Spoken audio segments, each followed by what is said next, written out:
This is the Classic Auto Mall Show. Broadcast from the studios inside the Classic Auto Mall in Morgantown, Pennsylvania. Just 1 hour west of Philadelphia at Pennsylvania Turnpike exit 298. Featuring nearly 1,000 classic, vintage, and barn-find vehicles for sale under one climate-controlled roof. Now, here's your host, Classic Auto Mall president and the man with all the toys, Stewart Howden. Well, it's been another busy week at the Classic Auto Mall. It's been unbelievable. You dream about what will happen and could happen, and you put it down on paper, and you decide, you do this business plan of what's going to happen, and then it happens, and it's really cool. It's a little easier to walk through the place this week. Got a few less cars. So anyway, thanks for joining us. Some new listeners we should have today for our terrestrial radio debut. Hello, Philadelphia. Hello, Philadelphia. AM 860 and simulcast on FM 97.5, the HD2. I don't even know what any of that means. That's right. HD-2. It's high definition. So welcome new listeners or old listeners or a combination of the two. We are in our second year of recording the show. It was basically just on podcast sites for about a year, and then we added it to YouTube, and we've been on YouTube for about a year and a half now, right? We've been on for almost 2.5 years. Have we really? Yeah, late 22, so we're, what is that, Oh, yeah, it is about a year and a half. Over 100 shows. Over 100, yeah. This is our 132nd show that we're doing. So those of you who are not familiar with Classic Auto Mall, we're located in Morgantown, Pennsylvania, right on the Turnpike. You can't miss us. If you're going west and you're leaving anywhere east of Morgantown, you're going to come right past her. You can see the casino on the right, Classic Auto Mall on the left. And when you're coming the other way, it would be opposite. On the opposite side. So if you're going to Carlisle event or Hershey or Harrisburg, you've seen the place, and we're broadcasting from the Classic Auto Mall. What's your name? Oh, I'm Stewart Howden. I'm the host. And you're Steve's? I'm Steve Safier. Yeah, there you go. And J.R. Russ is in there on the engineering console. And Randy's somewhere running around with the marketing thing. Got the whole crew here. Got the whole crew here. And Kathy's trying to sell 18 cars back in the office. You'll hear a lot about Kathy. That's my wife and the office manager. She's the head person in charge around here. Really. But she never comes on the radio. She never. That will never happen. If she does, you better run and hide because she's got something to say, and it is not going to be pretty. Right. She's going to be mad at Captain Stewart for some reason. I don't know why. I do nothing wrong. I'm like a prototypical perfect Stepford husband. I just go where I'm told and say yes, dear, and so what's buy her cars. What's the show about? What do we talk about? It's about nothing. Have you ever seen Seinfeld? Yes. It's kind of the same thing. No, this is just the exact opposite. Sorry, this is Stewart. about everything. This is about cars. We talk a lot about not only classic auto. Let's back up just a second. Classic Auto Mall is a consignment-based, classic special interest, Stewart thinks it's cool car showroom. We have room for over 1,000 vehicles in the showroom, and we have currently, drum roll please. And it's not like the Philly Auto Mall where the car dealers are lined up on the street. Outside. This is an actual enclosed former shopping mall. 1,020 cars in inventory. We're in 336,000 square feet. And you say that to people and they go, huh? How big is that big? You just have no reference until you tell people it's 8 football fields. Yep. Right. Or 8 acres under roof. And I will say that a lot of car people in the Philadelphia area are very familiar with Classic. Oh, absolutely. I have been here as I make my way around local car shows in the Philadelphia suburbs and vicinity. They always go, oh yeah, I've been there. I sold a car there. I bought a car there. And so they're familiar. But now we have this great radio show that we can talk about the mall and other things. Absolutely. And our logo is very recognizable and identifiable. It is People see it. I get it wherever I'm traveling, anywhere in the world, or I don't go anywhere in the world, anywhere in the continental United States. Sure. I stay in my comfort zone. People recognize the logo if I'm wearing it on an airplane or in a shuttle bus going to an event or something. We get the recognition factor all the time, which is great. I mean, that's obviously what you want. I don't say that our logo is the best logo in the whole wide world, but it really works well for us. And we've been in business for 6 years. 6 years. We started January 1st, 2018, with about 6 cars in the building on consignment. And 400 of my business partners' barn find collection, which we've sold off about 175 of those. Another 100 have gone back because he's decided he just really doesn't want to sell them. And we need the room. And we've got about 60 of the barn finds left for sale. So it used to be a nice big barn find, not for sale display, and then some consignments were being added to it as we go. Again, starting January 1st, 2018. By the end of 2018, we had about 400 consignments in the building. By the end of 19, we were about 600. By the beginning of 20, end of 19, we were 7 something, and then COVID hit, and we got no new consignments in for about a 6-month period, but we kept selling. I love the story. You were walking out the door, closing the door. We had laid everybody off. My wife, Kathy, and my son, Garrett, and I locking the door. We're walking away thinking, well, this was fun while it lasted. We've been in business for about 2 years, and this was a lot of fun, and now we got to get real jobs. And I said, what is that? And I go, oh, that's the phone ringing. So I went over and grabbed it. Hello, Classic Auto Mall. Yeah, we have a Mustang for sale. And then the other line's ringing. I'm like, Kathy. So Garrett got laid off, our son, for all of about 15 minutes. Get back here. Get back. Come on. And so we literally sold cars to people. And truck. Remember, truckers were still able to move whatever they were moving. It didn't matter. They were not restricted in any way. So people literally, when we sold their car, would come to the front door. They'd slide the title through the glass door. We'd slide them the check through the glass door during COVID. And our inventory went down to about 400 cars during that period. Because we sold so many, but weren't taking any new ones in. And then, of course, after the pandemic kind of subsided a little bit, and June became July, and July became August, the consignment started back up again. And then, the last couple of years have been crazy on the consignments, and we're at 1,022 vehicles in the building right now. At the peak, we had almost 1,100 vehicles, and it was too many. Right. It was just a hair too many. There's a lot. There's a lot in the mall. Now, where do cars go? Do they just stay local? No, they go everywhere. Nice segue, Steve. I know that.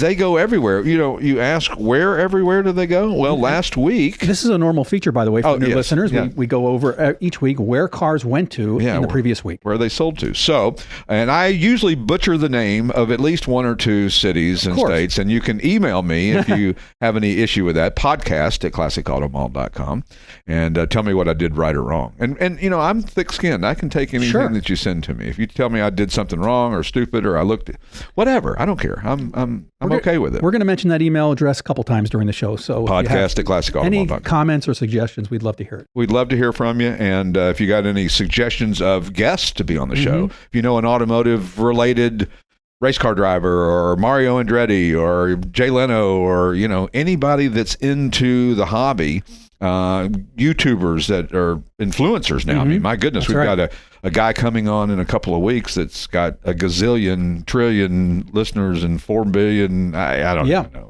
Good, a lot. Good following. Yeah, a good following. And we try to keep it light and fun. Our goal is to kind of have a smile on our face. I mean, a couple of weeks ago we talked about deer whistles. I got to argue, who else is talking about deer whistles on there? And if you don't know nobody I know of. And if you don't know what deer whistles are, they're the things that you put on the front of your car to scare away the deer. But apparently it does or doesn't work. May or may not work. May or may not work. Anyway, we've gone a little further away from where did cars sell this past week? How about Middletown, Pennsylvania, South Amboy, New Jersey, Reading, Pennsylvania, Brentwood, California, Mission, Texas, Avon, Connecticut, Bradenton, Florida, Gilbertsville, Pennsylvania, Las Vegas, Nevada, Zionsville, Pennsylvania, Sasamansville, I know I messed that up, Pennsylvania, Scottsdale, Arizona, Galloway, New Jersey, Orrville, Ohio, Coatesville, Pennsylvania, Philadelphia, Pennsylvania, Atlantic Highlands, New Jersey, Collegeville, Pennsylvania, again, Tahlequah, Oklahoma, Menifee, California, and Westlake Village, California. Thank you, Internet. Yeah, yes. And it's funny because we sell all over the world, but the consignments mostly come from this part of the world. Now, we're branching that out a little bit. We're starting to get consignments coming in from Texas, Tennessee, North Carolina, South Carolina, Florida, that kind of thing. But for the most part, a good 75% of our cars come from fairly close, within 100 miles of here or so. There's a wealth of cars in this part of the world. And if you don't realize it, if you live here, you do know it. I mean, if you're listening on the Philly radio stations that were on AM 860 and FM 97.5, you know this is car culture. If you're a car person, you know that. I mean, there are car events. I was looking through our list of all the events that we're going to participate in or that even are here. One of the things that we do here, and to back up just a second, There is never an admission charge to come in here to view 1,000 cars. Tell me where you can go see 1,000 cars and not pay anything. Exactly. If you go to barret-jackson as a spectator and they have 1,500 or however many cars, it's $80-$90 to get in. Mm-hmm. If you come here, it's never a charge to come in. If you have a car club and you want to meet here, no charge. If you want to put on a car show in our parking lot, if we have to, all we're asking is for an insurance certificate and that's it. And leave the place like you found it. Beyond that, have your car club, have your meet here, whatever you like to do. Because we encourage people. We want this to be kind of the hub or the epicenter of the classic car world in this part of the world. And we found out quickly when we started this that how many cars, this might arguably be as big as Scottsdale or Southern California or South Florida is the car culture. Sure.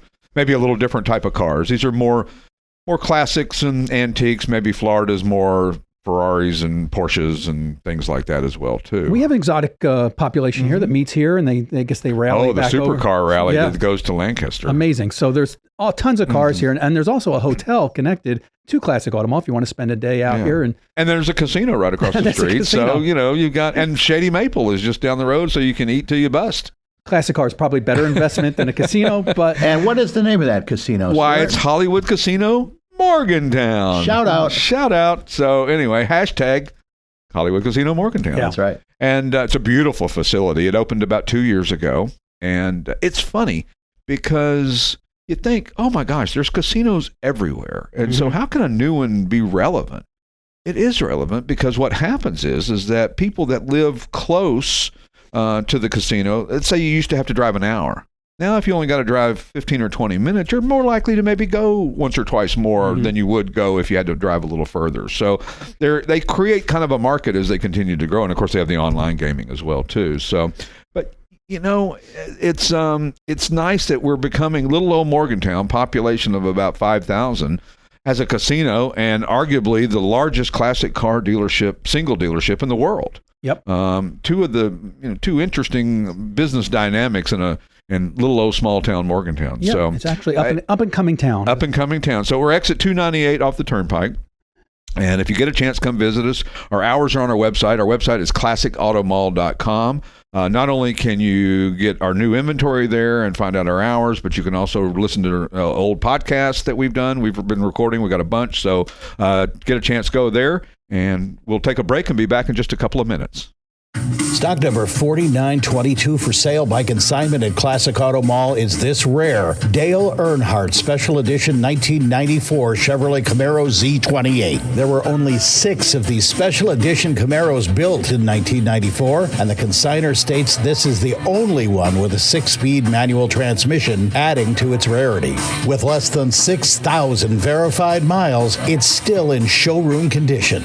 The dashboard is signed both by Dale Jr. and Dale Sr., and photos of the signing are included. The 6 built were to commemorate Earnhardt's 6 championships up to that point.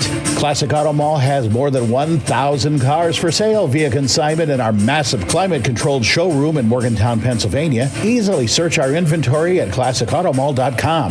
Classic Auto Mall, a great place to buy or sell a car through consignment because it's safe, easy, and secure. Plus, we advertise, sell, and ship worldwide.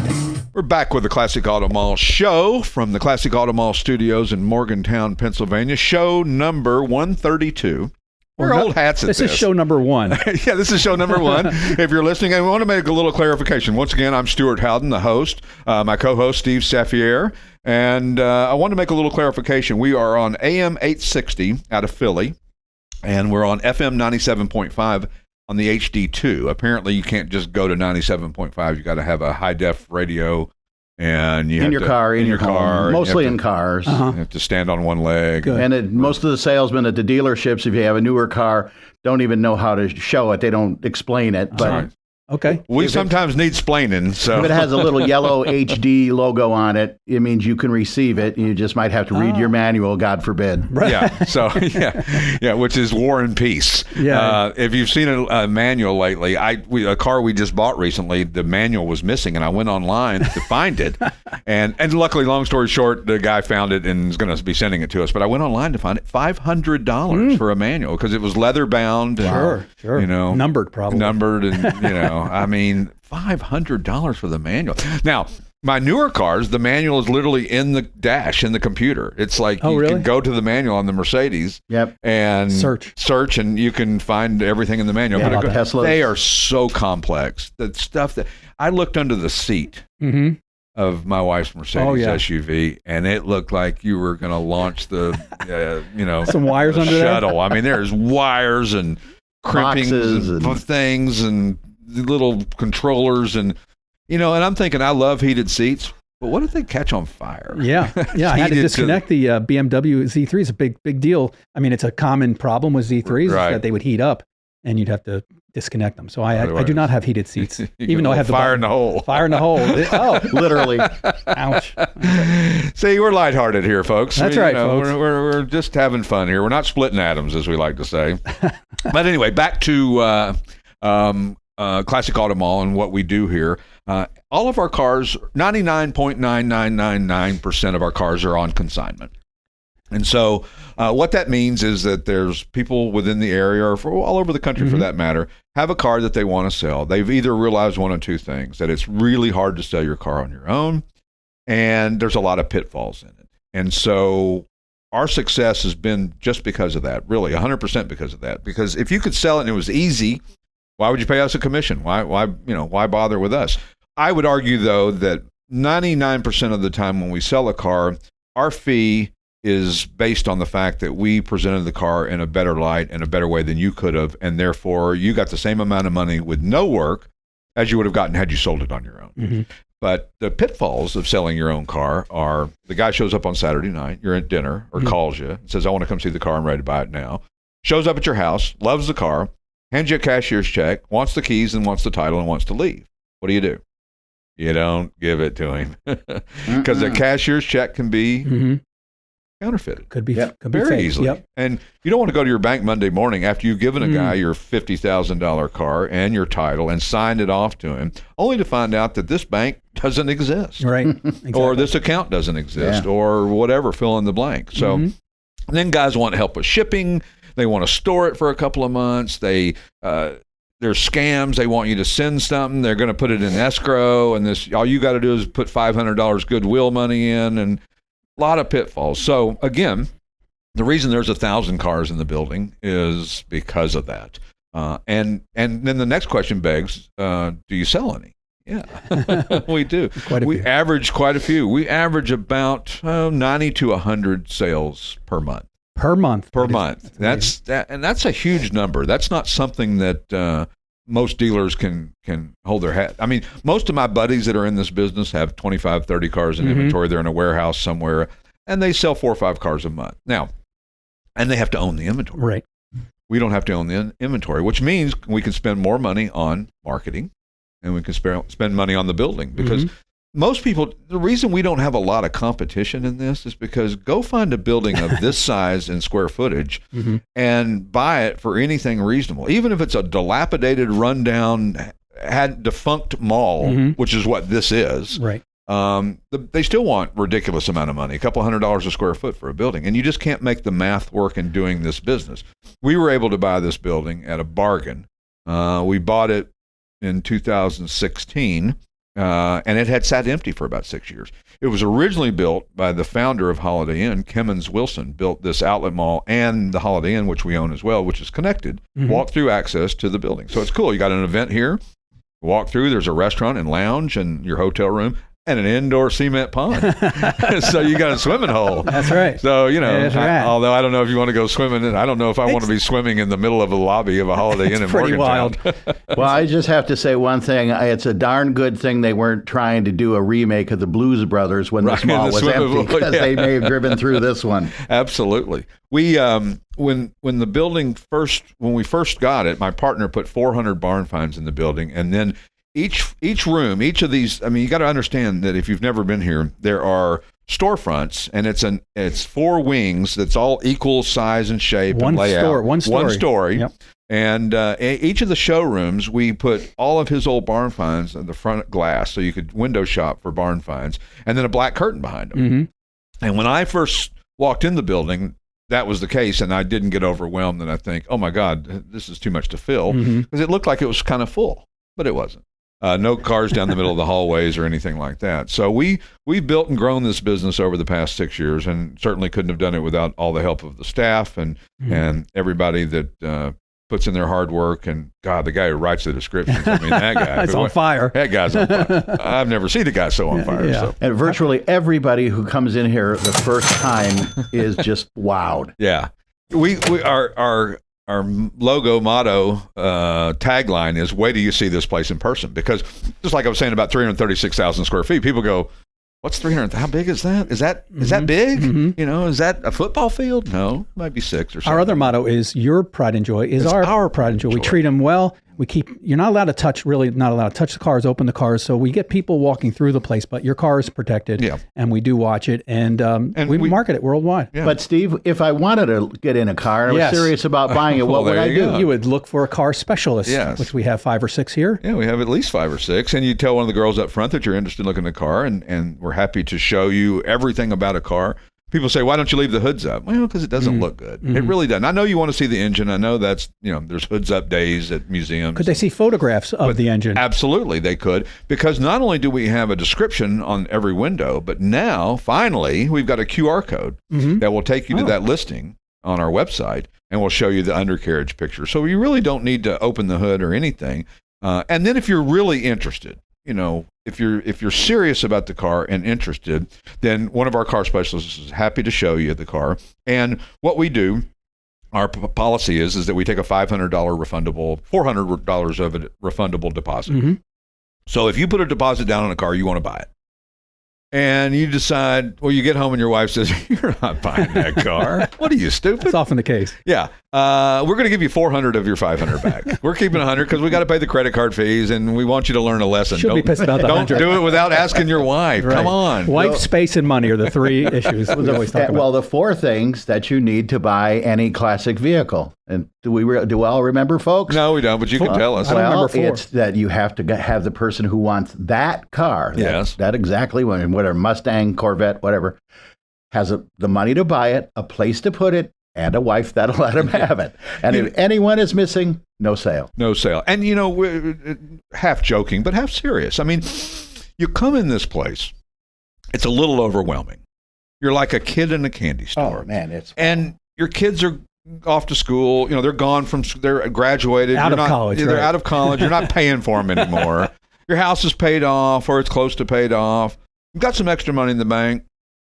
Oh, there's that Mustang I always wanted. I'm going to buy that car. Well, your brain is not totally functioning thoroughly like it should. What you need to say is, "Oh, okay, I'm going to buy that car. What steps would I need to take? I should probably call my wife."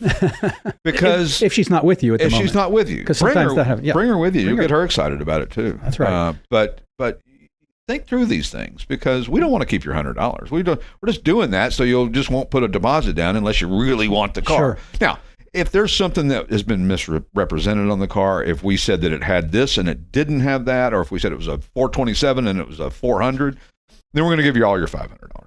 If we've made a mistake, but if you change your mind for any reason, you don't like it, you don't like the way it drives, blah, blah, blah, we keep $100. Fair enough. And we get some pushback on that sometimes, but it's only fair. I mean, it's a lot of work and effort to show these cars and to make sure that they're in showable condition. And if you're just doing it to kick the tires, then that doesn't, it hurts our guys. Our guys are on commission. Right. And the only way that they get paid is to sell a car. How do test drives work? Because that's a big question that comes up with people. So test drives are literally the last piece of the puzzle. You have decided on a car that you want. You put a deposit down on it. You've got an agreed price if it does everything that we say that it's going to do. And then the last portion of it is a test drive. And depending on the car, all the test drives happen within our parking lot. We have a 27 acres of asphalt on a 40-acre property. All the test drives happen here. We don't allow it out on the highway. If that's not good enough for you, maybe this isn't the place for you to buy a car. Right. That's what we do, and that's how we do it. And a lot of cars, we don't allow you to drive yourself. We would have to have one of our guys drive it for you, because if it's a high horsepower car, if it's something that's a little tricky to drive, if it's got some little quirks and things that aren't necessarily wrong with the car, they're just things that you got to know about and you got to get used to on your own, then we'll take you for a ride in the car. We do everything in our power to make it as easy and simple, and you can understand it as best you can. But you got to understand that we don't own these cars, and that's we don't want to create a bunch of liability. And this is not a bucket list place.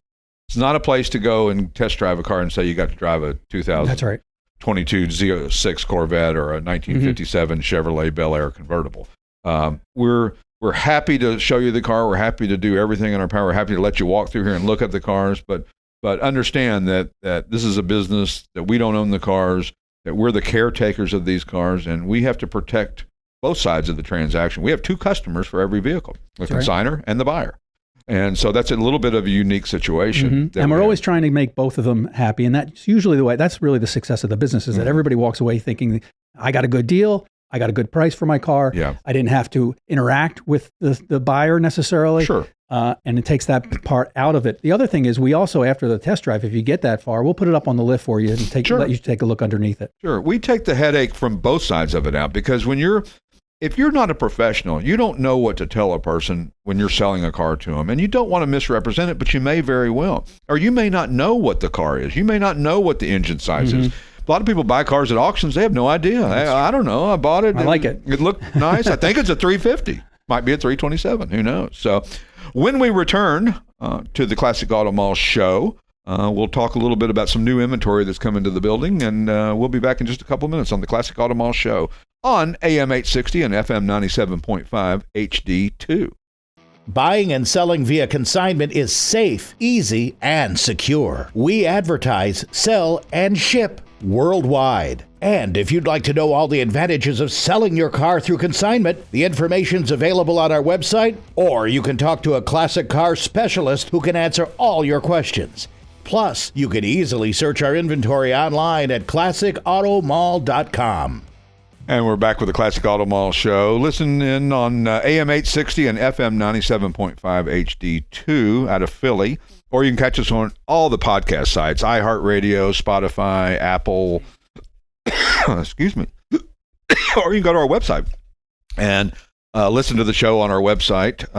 There's a link to the different sites that you can get to. And then YouTube, where you can actually see the filming of it, and you'll see pictures of cars that we're talking about, new inventory, and things like that. So it's evolved. We started out as a podcast. That was what we were, and we quickly realized that we wanted to be more than a podcast. We wanted to be more of a talk show type thing, and we'll have some guests on. We don't have a guest today, other than we have Steve, but we will have guests, and we do have a lot of guests lined up coming up, and they're interesting automotive celebrities, famous people that you've heard of and seen on television, influencers on YouTube, race car drivers, fellow competitor dealers, auction companies. We had the CEO of Mecum Auction on recently, and of course, are they a competitor? Yeah. Is it okay that they're on our show? Heck yeah.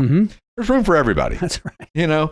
I mean, I can remember that when Mecum Auction came to Harrisburg, all the local little regional auctions, Carlisle and Grant Miller Sale and Hershey, and all these were like, oh man, what's going to happen? They're going to take, it's like a vacuum cleaner. They're going to suck up the whole market.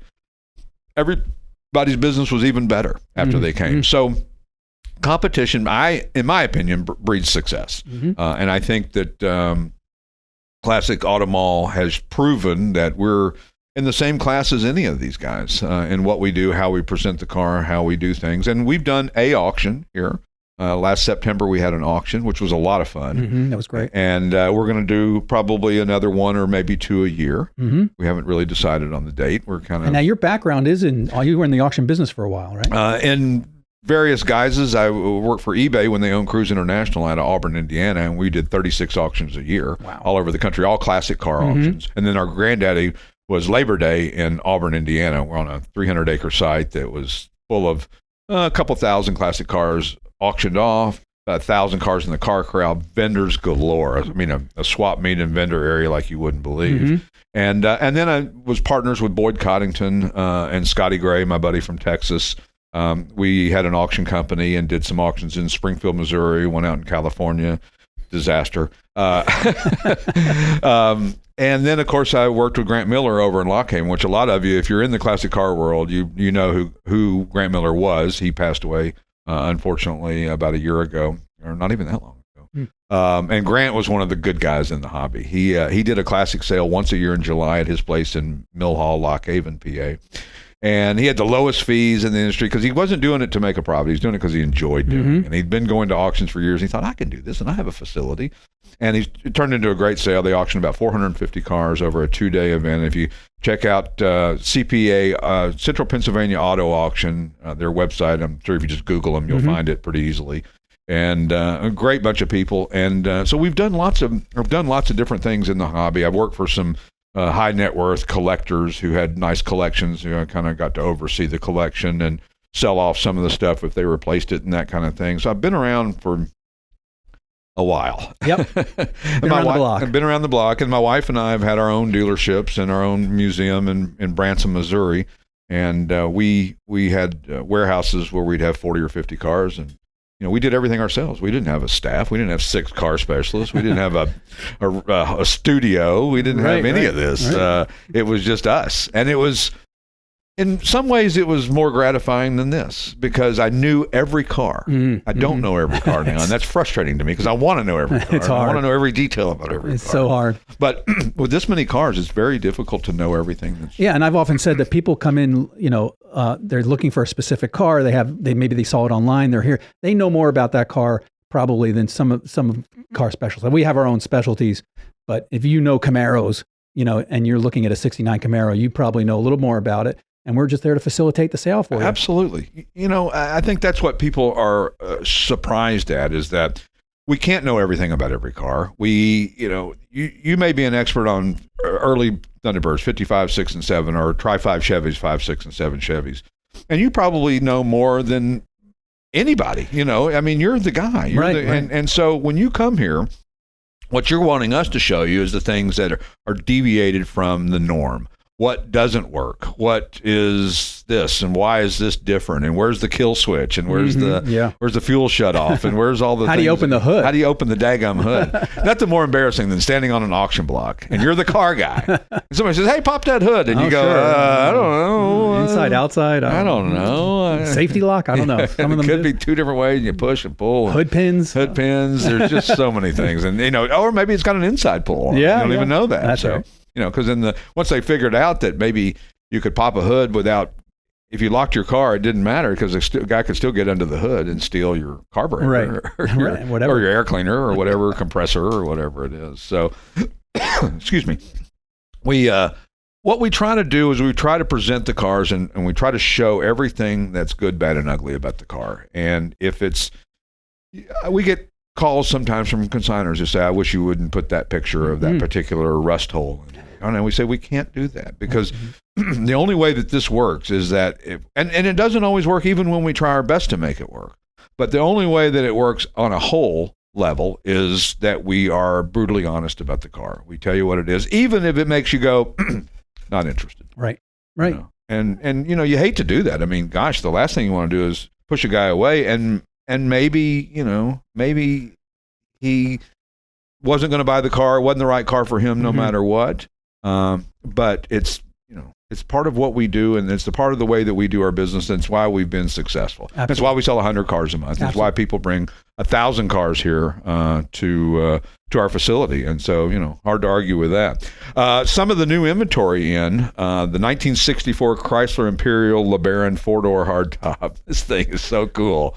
I love this car. I do too. And and it's not a car I typically love. If space, money, and wife were not an issue, this is one. Is that the one with the little lights on the fender? They sit up on top. Mm-hmm. Yeah, that's pretty cool. The whole thing is really cool. The shape of the dash is mirrored in the shape of the rear bumper. It's just fascinating. Right. And it's funny if you look at the car from the rear and you see the bumper and you see the dash, you're like, whoa, that ties in. And this is the Green Hornet car, right? Yeah. 413 cubic inch Golden Lion V8.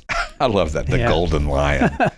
Garage kept, single family owned. It's a luxury cruiser. I mean, it's just, there's no other way to describe it. And you didn't see many of these back in the day. I mean, how often do you remember growing up seeing any kind of Chrysler Imperial or any of these type of cars? You just didn't. You didn't. And the interior is amazing. The buttons are incredible. The dash, Art Deco mixed with modern technology. It's just a wild car. And I fully suspect somebody will find a seat. Yeah, it's one of those cars that people, when they see it, they may not have ever even heard of it or never have seen one, but they fall in love with it. They just go, oh, that is so cool. And four-door cars are generally not at the top of the list of people's desirability, if you will. It's usually the pecking order is convertible, two-door hardtop, two-door sedan, four-door hardtop, four-door sedan, station wagon somewhere thrown in the middle of there. And that's usually kind of the pecking order of collectability.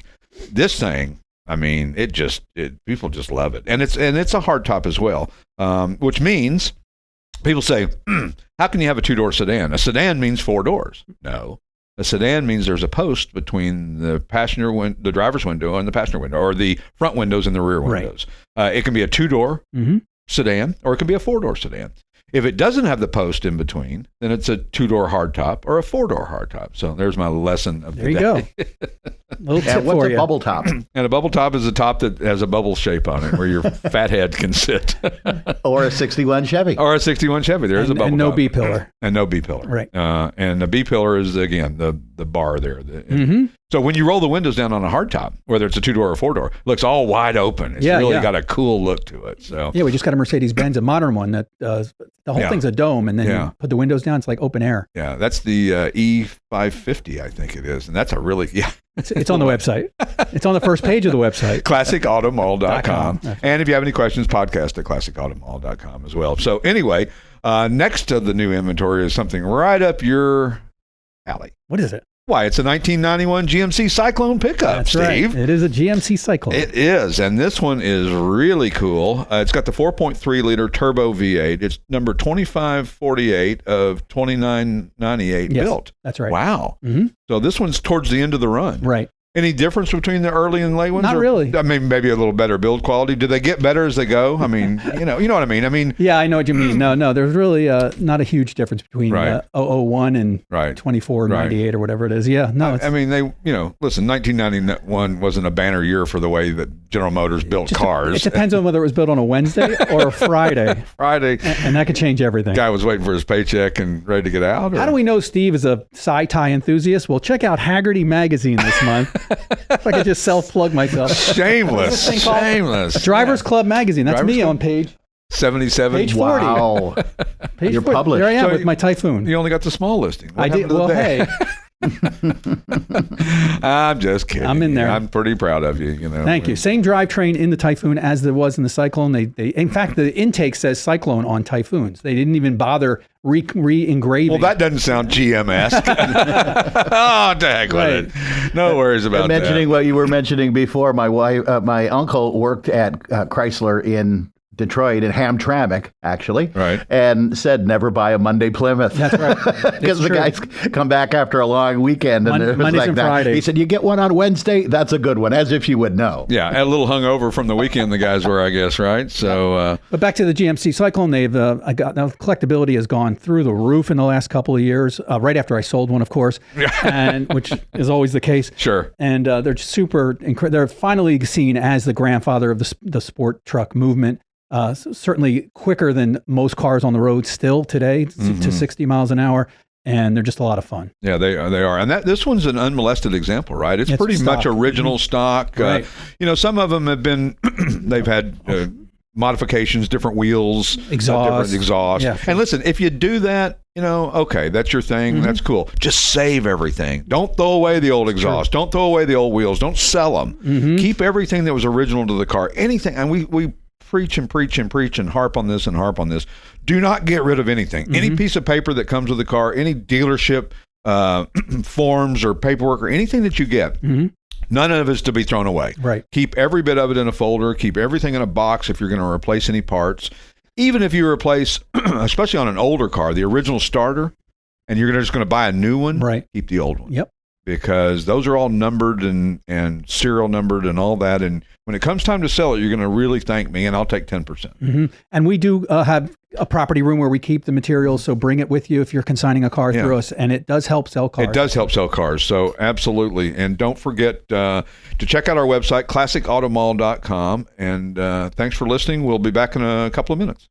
Whether you want to buy or sell a classic, collectible, or special interest vehicle, you need to visit the Classic Auto Mall website for more information. If you're looking to buy, you can easily search our inventory of more than 1,000 vehicles on the web at classicautomall.com.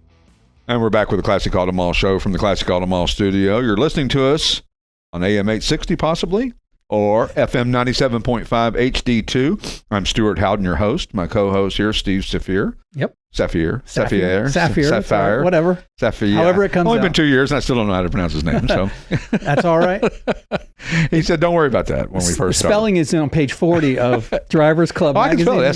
Saffier, right? There you go. See, I can spell it. I just can't. I can only spell it. I can't say it. So, some more new inventory that we've gotten in recently: the 1966 Ford Mustang Fastback GT350 Tribute. Mm-hmm. What's a tribute? You say? What is a tribute? What's a tribute? A tribute is a recognition of a different type of car. So you take a fastback Mustang and you make it into something that looks like a Shelby GT350. You make it into a clone, if you will, of what the car would have been. So you got to realize that in a Mustang world, especially in the 60s, you could buy a 6-cylinder notchback, 3 on the tree or 3 on the floor Mustang that was what they called the secretary car. It would be a car that was not a high horsepower. It was just kind of a daily driver type car. It wasn't anything. It wasn't a sports car per se. Right. And then you could go all the way up to Shelby GT350, and then there were Shelby GT500s and all these different things. So sometimes people take a car and make a tribute to one of the others. They can call it a clone. They can call it a continuation. There's all kinds of different names that they have for it, but ultimately it's a homage to very French, very French to the car, and a lot of people do it, and there's no harm and no foul in doing that unless you try to pawn it off as the real thing, right? Or you take a car that's very expensive and very collectible, and you put all kinds of different stuff in it, and you kind of ruin the value of it, because originality is very important. You hear about numbers matching, and what that means is that the car, in the simplest terms of numbers matching, it means that the car has the engine and the transmission in the rear end that it was born with. In more detailed parlance, it's everything. It's the starter, it's the intake manifold, it's the carburetor, it's everything that came, the wheels, everything that came on the car originally. And if you've got that, then you've got kind of the holy grail of that particular car, especially if it's a low production car.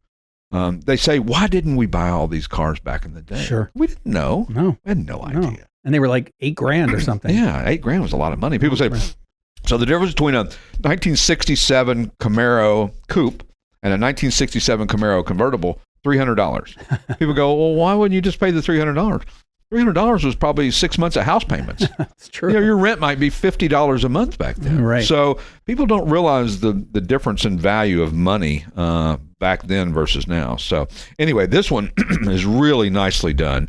It's got a 347 stroker V8, a C4 automatic with a shift kit, custom interior, new power brakes, which makes it more drivability, easier to drive and safer to drive, and heat and air. That's the big thing anymore is air. Yeah. A lot of people are putting air conditioning. They're like, wait a minute, I got a black car, black interior. I'm going to drive it to the car show in the summer or in the parade. I got to have air. Definitely.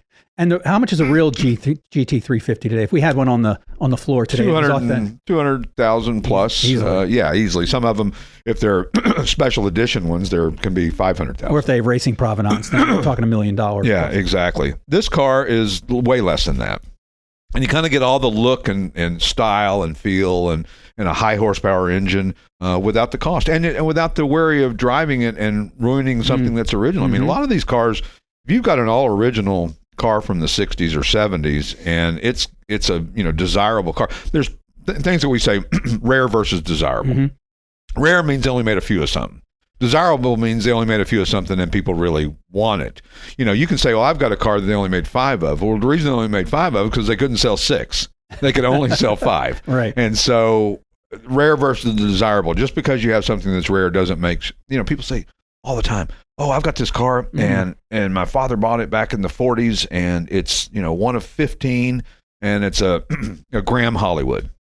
They're just not very collectible for whatever reason. Or a 4-door Packard from 1940, even though that car has made it 84 years, 85 years almost now, not very collectible. Right. It's just an old car. And unfortunately, not every car is collectible. You can tell the ones that are. They're low production, low serial number, high horsepower. If you're going to buy something from a collectible standpoint, anything even new, buy the top of the line.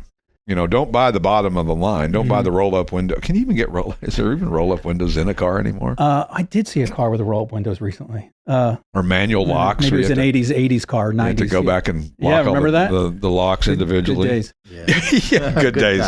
For good times, You certainly, from a safety standpoint, if you needed to lock your doors quickly, that might be a little tricky. The other thing to your point about desirability is there were cars that were super common back in the 60s or 70s. There were a dime a dozen. They were daily drivers. Everybody had one. Ford Granada comes to mind, for example. And now there's not that many left. And so they've become desirable, even though they were absolutely ubiquitous. They were everywhere. You're right. Ford Granadas were everywhere. Now, good luck finding one. I mean, we have one in inventory, by the way. Which is rare. And it's rare. Yeah. And somewhat desirable for those people who remember it fondly. Right. It wouldn't be if somebody had said to you 20 years ago, oh, let's collect a Granada, even then you would have known, no, that's a terrible idea. Right. But when you find one, because here's the problem. Because let's say a Granada in perfect condition is worth $12,000 today. And I'm just using round numbers. Right. And you find one that needs everything, but you can buy it for $2,000. Well, you're going to quickly go past $12,000 when you paint it, when you do interior, when you do chrome, whatever it is that you're going to do. You're going to quickly go past that number. And so why would you restore something and you were trying to make a profit and spend more than you can sell it for? Well, obviously you wouldn't. But some people restore cars, ching ching, hello, out of love. They love the car. Grandma had one, Grandpa had one. That's right. It's a fond memory of this car, and they say, you know what, I want one, and I want to make it perfect. I don't care what it costs. My ex-father-in-law did that. He restored a 1940 Chrysler four-door sedan in gold. Yeah. And, not very, the nicest one in the world is probably worth $15,000. He spent $80 restoring it, and this was 20 years ago. Wow. Yeah, so... Well, that goes back to the rule number 1 of the 4 rules. Right. Is people will walk by that Granada, either not give it a second look or just go, I don't care about it. And that one person who has the wife that'll let them have it and the money and the place to put it will look at that and say, that's what I want. And one of the things that you may not realize when you're walking through here, let's say, for example, you're walking past a 1977 Cadillac Coupe de Ville. And you think, I'm just not really a Coupe de Ville guy. That never really, it was, okay, I appreciate it. It was, but then you realize that one has only 4,000 original miles on it. Somebody put it away. away. Wait a minute. Now I'm interested in this car. Because low mileage on late model, and I say late model, 70s, 80s, 90s, 2000s cars, mileage is king. There's no better modifier that times the pricing. So the price guy can tell you that the best one in the world is worth $11,500. And that one might sell for $40,000 because it has 4,000 original miles. No price guy's going to ever tell you that. They're not an ad to make it with that low a mileage go up that much in price. And there's no Kelly Blue Book and all of that will do that. Low mileage changes the equation and everything. We have an 86 or an 85 IROC here, or an 86, and it's super low mileage. And if you had one with 60,000 miles, it'd be worth $15,000, and the one with 400 original miles is worth $70,000. Yeah. Exactly. You say, well, how can that possibly be? Mileage is king on those things. I mean, it is the modifier that changes everything exponentially.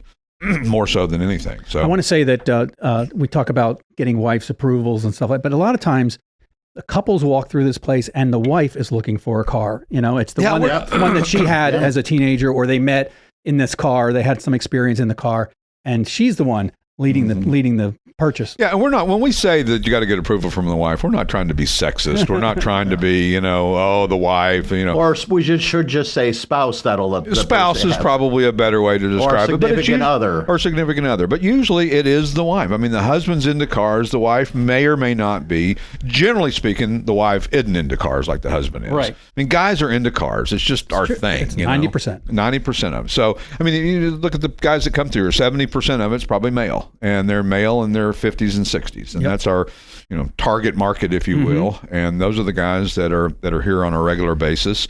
And So a lot of these guys, listen, we have clients who buy multiples of cars from us. They buy 10, 15, 20 cars a year from us. Wow. These are guys that are players in the hobby. They have a lot of money. They're having fun. They're buying the toys. They're buying their dreams. They drive them for 3 or 4 months. They sell them. They buy a couple other things. They sell those.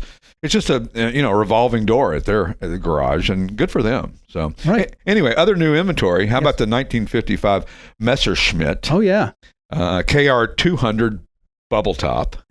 Real bubble top. A real bubble top. That's actually got a plastic bubble top over it, and it's very awkward feeling when you're in it. As air conditioning? It probably needs it. I don't believe it has it. That would be hot in the summer. It's like a 2-cylinder, 3-cylinder. That was the problem with bubble top hot rods back in the day, is everybody thought that would be a design trend that would pass on to passenger cars and consumers. Wasn't.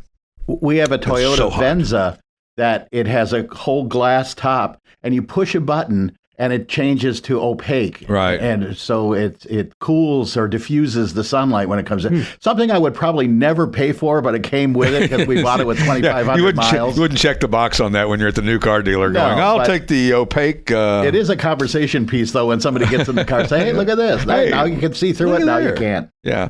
We, you get in this thing and you feel like you're in a, it's a cocoon feeling. It's like a cocoon. It really is. And understand that a Messerschmitt or some of the other small microcars that we've gotten in, the Fiat BMW Isetta 300, the Fiat 500, these are not generally cars that are driven on a regular basis. They're usually in the corner of a nice collection, or they're just not ones that, the Messerschmitt has a 2-stroke 1-cylinder engine. 1-cylinder, yeah. Yeah, 1-cylinder, 191 cc's. I think my motorcycle has more cc's than that, right? My bicycle does, but these are really, these are great when they show up at car shows. They always elicit smiles. Kids love them. Families love them. They're kind of like a novelty in a way, but they were real cars back in the day. And they're futuristic looking. Yeah. That's the thing that's so cool about them. And that's one of the things that, like you see, there's a General Motors, and won't get too deep into it, has the Heritage Collection up in Detroit, and they have a collection of cars, and the ones that get the most attention are the ones that look futuristic for the time. So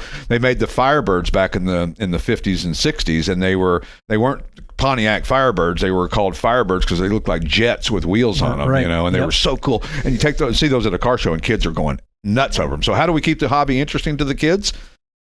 We bring out stuff like that. We let them see stuff like that. We let them see stuff like the Messerschmitt and the Fiat 500 and the BMW Isetta that we have. We've got a nice collection of microcars, in addition to 1,016 and a Batmobile. And a Batmobile, don't forget, and a real Cobra.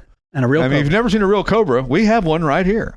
It's $1 gazillion, and that's okay, because it's a pretty cool thing to have. We don't care if it stays here forever. That's right. We love it. We love it so much we would forsake money over just keeping the car here. So Anyway, thanks for listening. Check us out, classicautomall.com, and all the podcast sites you can find us as well, and also on AM 860 and FM 97.5 HD2 out of Philly. We'll catch you next time. This has been the Classic Auto Mall Show with your host, Stewart Howden. Executive producer, Steve Safir. Produced and engineered by yours truly, J.R. Russ. Available on classicautomall.com, YouTube, or wherever you get your podcasts. Music courtesy of the Pat Travers Band. For tour dates, contact, and stuff, visit pattravers.com. Produced by Car Smarts Media. Copyright all rights reserved.